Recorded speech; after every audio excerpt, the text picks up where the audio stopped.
Hello दोस्तों, welcome back my YouTube channel. तो आज मैं आप सबसे फरवरी मार्च में कौन कौन से ऐसे फूल वाले बीज हैं जो अभी आप इसे लगा सकते हैं वही शेयर करूंगी। क्योंकि इस समय फरवरी मार्च के महीने में इन सारे सीड को बीजों को लगा लेंगे तो पूरे गर्मी आपके गार्डन में फूल ही फूल होंगे। जैसे हमारा ये विंटर गार्डन फूलों से भरा रहता है, बिल्कुल उसी तरह अभी आप ये सारे सीड लगा लेंगे तो आपके भी गार्डन में समर में बहुत अच्छी फ्लावरिंग होगी। भर भर के फूल खिलने वाले हैं और ज़्यादा केयर भी नहीं मांगते हैं ये सारे पौधे। तो विंटर में हमारे कई प्रकार के कई किस्म के अलग अलग कलर्स के फ्लावर होते हैं जो काफ़ी खूबसूरत लगते हैं देखने में, और सीड भी बनते हैं। तो वैसे ही सीड हमारे समर के प्लांट के जो फ्लावरिंग प्लांट होते हैं उनमें भी ये सारे सीड बनते हैं। कुछ आप अपने गार्डन से चुन कर के इनके सीड को ग्रो कर सकते हैं और कुछ आप खरीद कर या नर्सरी से लाकर भी इसको अपने गार्डन में सीड से लगा सकते हैं।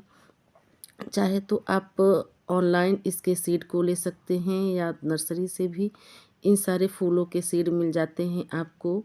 35 रुपये से लेकर के 50-60 रुपये तक इसके सीड मिल जाते हैं जो समर में बहुत अच्छी ब्लूमिंग करते हैं। तो विंटर में हमारे गार्डन में बहुत खूबसूरत फूल होते हैं, तो बिल्कुल उसी तरह समर में भी हमारे गार्डन में ढेरों सारे फूल ही फूल होते हैं, कई कलर्स के, कई रंग के। तो चलते हैं कौन कौन से हैं लगाते हैं वो। तो सबसे पहले मिट्टी की बात करें, मिट्टी में मैंने 1 पार्ट मिट्टी ली है, सैंड ली है और गोबर की खाद ली है। ये बस यही मिक्स करना है, चाहे तो आप इसमें कोकोपीट भी मिक्स कर सकते हैं। इससे जर्मिनेशन बहुत अच्छा होता है हमारे सीड का। हल्का सॉइल बनाएंगे तो जो सीड है, बीज है, बहुत अच्छे ग्रो होते हैं। तो सबसे पहले नंबर पर मैं ये कोचिया ले रही हूँ जो मेरे घर के ही सीड हैं, मतलब गार्डन के ही सीड हैं। तो मैंने इनको चुन करके हार्वेस्ट करके रखा था, तो ये सारे सीड मैं ले रही हूँ। तो ये समर में बहुत ही खूबसूरत लगते हैं देखने में, ग्रीनरी ऐड करते हैं हमारे गार्डन में, फूलों की कमी को दूर करते हैं। फूल तो इसमें नहीं आते हैं लेकिन इसकी हरी हरी पत्तियाँ काफ़ी खूबसूरत लगती हैं। तो इसको आप बस ऐसे ही लेकर के अपने जो पॉटिंग सॉइल बनाया है उस पर बस ऐसे बिखेर देना है इसको, और कुछ भी नहीं करना है।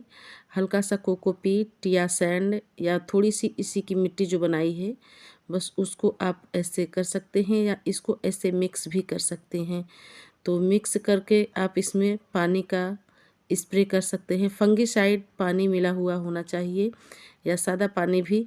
तो स्प्रे बॉटल में भर कर के स्प्रे कर सकते हैं आप, या तो ऐसे ही हाथों से हल्का हल्का इस पर पानी डालते जाइए और ऐसी जगह पर रखिए जहाँ इसको सुबह की 1-2 घंटे की सनलाइट मिले, फुल सनलाइट ना मिले।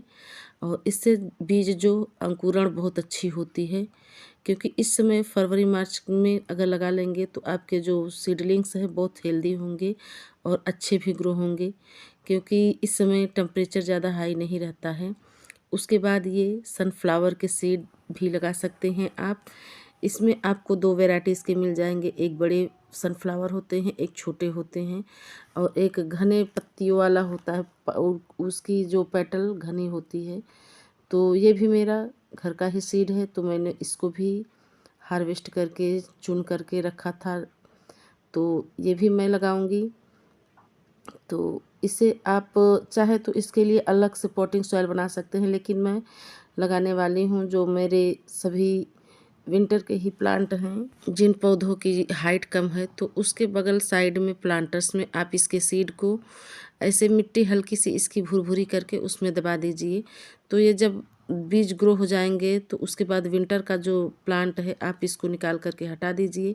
फिर उसी प्लांटर्स में आपके ये प्लांट बहुत अच्छे से चलेंगे, क्योंकि इसमें खाद बहुत अच्छी मात्रा में मिली हुई होती है, तो हमें ऊपर से खाद डालने की ज़रूरत नहीं पड़ेगी। अगर आपके पास प्लांटर्स की कमी है तो ऐसा कर सकते हैं आप सीड लगाने के लिए। उसके बाद आप ये कॉस्मोस, इसमें आपको कई कलर्स के मिल जाएंगे कॉस्मोस, और जो सफ़ेद और पिंक कलर्स के होते हैं ये विंटर के कॉस्मोस होते हैं। तो इनको अभी नहीं ग्रो करना है हमें ग्रो करने हैं जो समर के कॉस्मोस के फ्लावर होते हैं उन्हें। उसमें आपको ऑरेंज, येलो और रेड कलर के 3 कलर्स के मिल जाएंगे। तो वो सारे कॉस्मोस को आप ग्रो करिए तो वो पूरे साल लग जाते हैं, एक भी आपके प्लांट ख़राब नहीं होंगे, ना सीड ही ख़राब होंगे। तो ये जो हैं ये पूरे साल मेरे गार्डन में ऐसे ही बने रहते हैं। मैं इनके सीड को ऐसे चुन करके बस ऐसे ही बिखेरती जाती हूँ गमलों में, और अपने आप ही ये प्लांट मेरे रेडी हो जाते हैं। तो यहाँ से मैं हार्वेस्ट करके कुछ सीड इसके भी ग्रो करूँगी। तो आप कोसमोस के सीड को भी लगा सकते हैं। तो कोसमोस के सीड बहुत जल्दी ग्रो हो जाते हैं, इसमें कोई ज़्यादा केयर नहीं करनी पड़ती। बस इसको ऐसे ऊपर से स्प्रिंकल कर दीजिए, हल्की सी चाहे तो मिट्टी डाल दीजिए, नहीं तो ऐसे ही छोड़ देंगे तो भी ये ग्रो हो जाती है। तो ये पूरे साल बना रहने वाला प्लांट होता है। तो उसके बाद आप जीनिया, ये भी काफ़ी खूबसूरत होते हैं। इसमें आपको कई कलर्स के मिल जाएंगे। इसमें एक टॉल वैरायटी वाले होते हैं, एक ड्वार्फ वैरायटी वाले होते हैं। जो टॉल वैरायटी के होते हैं उसमें आपको बड़े बड़े फ्लावर्स देखने को मिल जाएंगे और काफ़ी खूबसूरत लगते हैं। तो इसे भी आप सीड से बहुत इजीली ग्रो कर सकते हैं, और इस समय इसकी कटिंग्स भी आप लगा सकते हैं। तो इसके भी सीड आप चाहे तो ऑनलाइन ले सकते हैं, या आपके पास हो गार्डन में तो वहाँ से आप इसको कलेक्ट करके आप इसे लगा सकते हैं। तो इसमें आपको कई कलर्स मेरे पास देखने को मिल जाएंगे। अगर आप मेरे जिनिया का वीडियो देखना चाहते हैं तो मेरे समर और रेनी सीजन का जिनिया का वीडियो देख सकते हैं। मैंने यूट्यूब पे डाला हुआ है इनका वीडियो, जो काफ़ी अलग अलग कलर्स के हैं, ऑरेंज, येलो, रेड और वाइट सभी कलर्स के हैं। तो इसके ये देखिए सीड मैंने घर के ही सीड हैं, सब मेरे गार्डन के ही हैं, सब कलेक्ट करके मैंने रखा था। तो इसमें आपको एक फ्लावर जो होता है उसको सूखने के बाद जो मैच्योर सीड हो जाते हैं, इसको ऐसे देखिए प्रेस करिए, कितनी ढेरों सारी इसमें सीड आपको मिल जाएंगी। तो इसके सीड को भी आप बस कुछ नहीं करना है, ऐसे लेकर के मिट्टी पर ऐसे बस छिड़क देना है, और ज़्यादा इसमें कोई केयर नहीं करनी पड़ती है। और बस ऐसे डाल करके हल्की सी मिट्टी इसके ऊपर डाल दीजिए, या तो ऐसे मिक्स कर दीजिए इसको मिट्टी में। बस बहुत अच्छे से आपके ये सीड सारे जर्मिनेट हो जाएंगे। उसके बाद ये है ग्लाडिया, ये भी काफ़ी खूबसूरत समर फ्लावरिंग प्लांट है। वैसे तो ये सालों साल चलता है, बस सीड से आप इसे लगाते जाइए। इसके ये सीड पॉड हैं जो मैच्योर हो जाते हैं, सूख जाते हैं तो बिल्कुल ऐसे हो जाते हैं। तो ये सूखे हुए सीड पॉड हैं। तो मेरे गार्डन में तो ये साल भर चलता रहता है, बस मैं इसके सीड को इसे डालते रहती हूँ, अपने आप ही ये सारे प्लांट मेरे रेडी होते जाते हैं। तो एक बार बस ख़रीदना है ये सारे प्लांट के सीड, और उसके बाद फिर आप इसे फ्री में ही अपने गार्डन में ढेरों सारे प्लांट्स बना सकते हैं सीड से ही, जो काफ़ी खूबसूरत होते हैं, देखने में लगते हैं। तो इसके सीड को आप ऐसे कलेक्ट करके बस ऐसे इसके सीड पोट को थोड़ा प्रेस करके दबा दीजिए, तो जो जितने भी सीड्स हैं ये सारे अलग अलग हो जाते हैं। फिर इसको मिट्टी पर ऐसे बिखेर देना है। बिखेरने के बाद इसको चाहे तो आप मिट्टी डाल सकते हैं या सैंड डाल सकते हैं, या फिर इस पर आप इसको ऐसे ही मिक्स कर दीजिए मिट्टी में, तो भी ये जर्मिनेट हो जाएंगे। बहुत जल्दी इनकी जर्मिनेशन स्टार्ट हो जाती है, 5-6 दिन में ही देखने को आपको इनकी जर्मिनेशन मिलेगी। तो इसे भी आप सीड से लगा सकते हैं। समर में बहुत अच्छी ब्लूमिंग करता है ये, वैसे तो ये पूरे साल ब्लूमिंग करता रहता है, बस इसको आप नए नए प्लांट रेडी करते रहिए सीड्स के थ्रू ही, तो बहुत अच्छी हो। उसके बाद ये है विनका सदाबहार, ये हाइब्रिड विनका है, चाहे तो आप देसी विनका को भी सीड से लगा सकते हैं। छोटे छोटे से काले काले सीड इसमें निकलते हैं। तो जब ये इसके फ्लावर खिल कर के सूख जाते हैं तो यहाँ से सीड पॉड बने रहते हैं। तो यहाँ से लेकर के आप कलेक्ट करके इसको फिर मिट्टी में, सॉइल में ऐसे ही डाल देंगे तो बहुत अच्छी इसमें भी जर्मिनेशन हो जाएगी। 5-6 दिन में ही जर्मिनेशन स्टार्ट हो जाती है इसमें भी। तो इसमें हाइब्रिड में आपको कई कलर्स को देखने को मिल जाएंगी, और देसी में 2 कलर के होते हैं, एक पिंक होता है, एक वाइट होता है। तो बस ऐसे मिट्टी में ही इसके सीड को ऐसे डाल देना है, और ऊपर से हल्का सा सॉइल डाल देना है। उसके बाद ये है मॉर्निंग ग्लोरी, इसके भी सीड आप लगा सकते हैं इस समय फरवरी मार्च में, और बहुत अच्छी इसमें भी ब्लूमिंग होती है। मेरे पास ये पिंक कलर के हैं, पिंक में 2 मतलब एक डार्क पिंक है, एक पर्पल कलर का है। तो काफ़ी खूबसूरत लगते हैं, इसके इससे काले काले मोटे मोटे सीड होते हैं।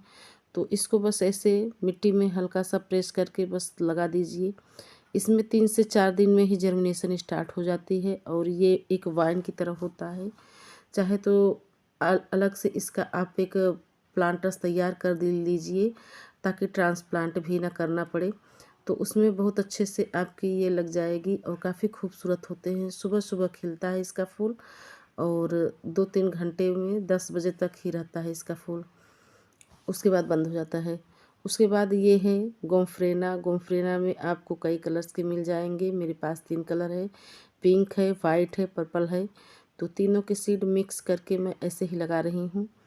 तो इसके भी सीड्स आप अभी लगा लीजिए समर में, फरवरी मार्च में। तो समर में बहुत अच्छी ब्लूमिंग देता है। तो जो मेरे विंटर के प्लांट लगे हैं तो उन्हीं में साइड साइड से ऐसे मिट्टी को हल्का सा गुड़ाई करके आप चाहे तो लगा सकते हैं, चाहे तो इसके लिए अलग से आप किसी गमले में भी लगा सकते हैं। अगर आपके पास गमले इस समय सीड के लिए लगाने के लिए खाली नहीं हैं तो ऐसे ही आप बड़े प्लांटर्स के जो प्लांट हैं, जो मतलब प्लांट लगे हैं ग्रो बैग में या प्लांटर्स में, तो साइड से ऐसे मिट्टी इसको हटा करके भुरभुरा करके फिर उसके बाद लगा सकते हैं सीड्स को। बहुत अच्छे जर्मिनेशन हो जाते हैं। उसके बाद ये है अपराजिता के सीड पॉड। ये सीड पॉड ही मैंने हार्वेस्ट करके रखे थे ऐसे ही। तो इसमें ब्लैक ब्लैक के सीड होते हैं जो समर से लेकर के रेनी सीजन और विंटर तक बहुत अच्छी ब्लूमिंग करती है। और इसमें आपको कई कलर्स के मिल जाएंगे, मतलब ब्लू, वाइट और पिंक। तो मेरे पास ब्लू ही है, सिंगल पेटल का है और मल्टीपल पेटल का है, दोनों का है। तो इसके भी काले काले मोटे मोटे ऐसे सीड्स होते हैं। तो इसको भी आप बस ऐसे मिट्टी में हल्के से प्रेस कर दीजिए। उसके बाद पानी, बस इस पर रोज़ाना पानी का ध्यान देना होगा। पानी बस आप डालते रहिए तो सीड की जर्मिनेशन बहुत अच्छी होगी। और इसको सुबह के 2-3 घंटे की सनलाइट में ही रखिए, फुल सनलाइट में बिल्कुल भी नहीं। और जब सीडलिंग तैयार होने लगे तो इसकी धूप हल्की सी बढ़ा दीजिए, लेकिन ज़्यादा धूप में नहीं रखना है, नहीं तो इसकी जो सीडलिंग्स हैं सारी जल जाएंगी। और फंगिसाइड का स्प्रे करते रहेंगे तो सीडलिंग्स में कोई फंगस नहीं लगेगी, ना ही सीड्स में। तो फंगिसाइड पानी में घोल करके उसी से आप स्प्रे करते रहिए। उसके बाद ये है मैरीगोल्ड। मैरीगोल्ड की सीड्स भी आप इस समय लगा सकते हैं। ये भी पूरे साल आपके गार्डन में बना रहने वाला है। तो इसे भी मैं ऐसे ही बड़े ग्रो बैग में जो मेरे प्लांटर्स लगे हैं तो उन्हीं के बीचों बीच में इसे छिड़क दे रही हूँ, डाल दे रही हूँ। तो ये अपने आप ही सीड्स ग्रो हो जाएंगे। तो वीडियो अच्छा लगे फ्रेंड्स तो प्लीज़ लाइक शेयर कमेंट्स करिए। न्यू है तो प्लीज़ सब्सक्राइब माई चैनल और बेल आइकन के बटन को ज़रूर प्रेस कर दीजिए ताकि मेरी आने वाली वीडियो की हर नोटिफिकेशन आप सब तक पहुंच सके। तो इस समय फरवरी मार्च में ये सारे फ्लावर सीड लगा लेंगे तो आपके गार्डन में कभी फूलों की कमी नहीं होगी। विंटर के फूल जाते जाते आपके गार्डन में समर के फूल रेडी हो जाएंगे और पूरा गार्डन आपका फूलों से ही भरा रहेगा हमेशा हमेशा। कभी विंटर के तो कभी रेनी सीजन के तो कभी समर्स के। तो चलते हैं friends, okay bye, happy gardening.